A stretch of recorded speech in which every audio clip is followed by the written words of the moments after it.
It is about heart in general. You have a chairman that is in a conflict of interest about contracts awarded to his company. You have senior management that awarded themselves salary increases of 20, 30, 40%, and then had to get it retroactively approved by the Ministry of Finance, when Nigeria will only give us 4% for the public sector. You have students who have completed their studies and cannot get their certificates. You have restive staff, traveling officers, because of the issue with the gas allowance and the Ministry of Finance. You have restive staff. You have VTDI staff that went on strike. So there are a whole myriad of issues at heart. And I'm saying to you, Prime Minister, as the minister responsible, you have to take hold of it. You have to take hold of it.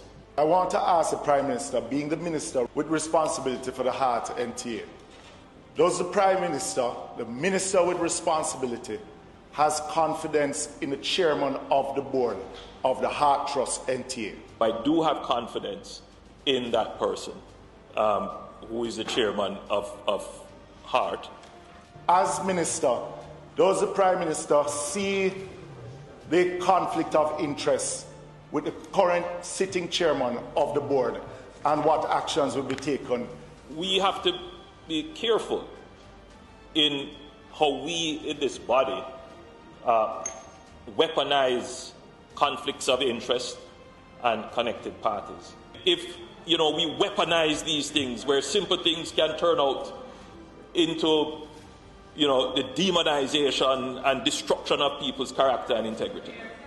So, Prime Minister, as the individual who selected this person as chairman of the board, knowing or unknowingly, or if unknowingly, knows that he's a major supplier to the entity, that you are appointing this individual. This chairman is in an industry which was utilized by Heart.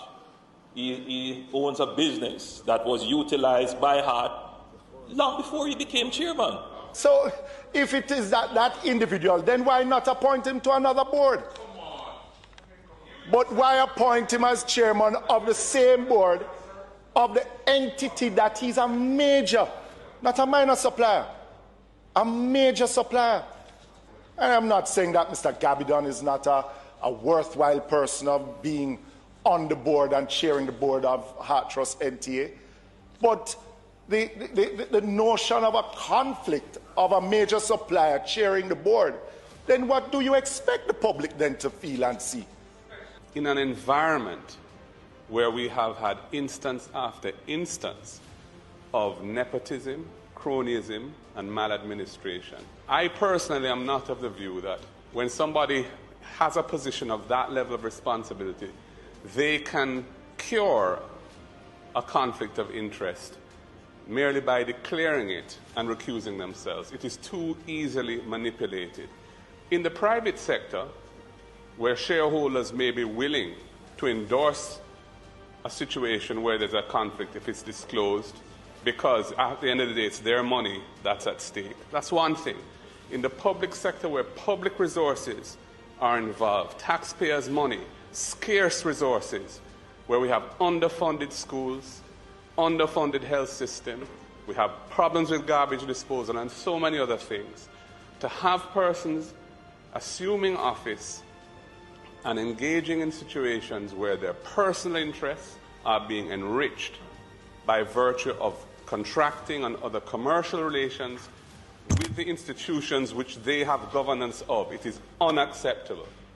And it happens too often, and the public is sick of it. And I don't think we should talk about weaponizing it. I think we need to talk about excising it and bringing it to an end, because it has become an epidemic, and we need it to stop. Prime Minister, Heart is a strategic agency. That chairman has had issues raised. And if I were you, I would remove him and install a new board. The entity is not operating as it's supposed to. People are concerned about it. The member for South East St. Andrew indicated a litany of woes affecting it. And I think it needs a change at the top. And I would encourage you to take a strong decision and let the thing move forward with a clean slate.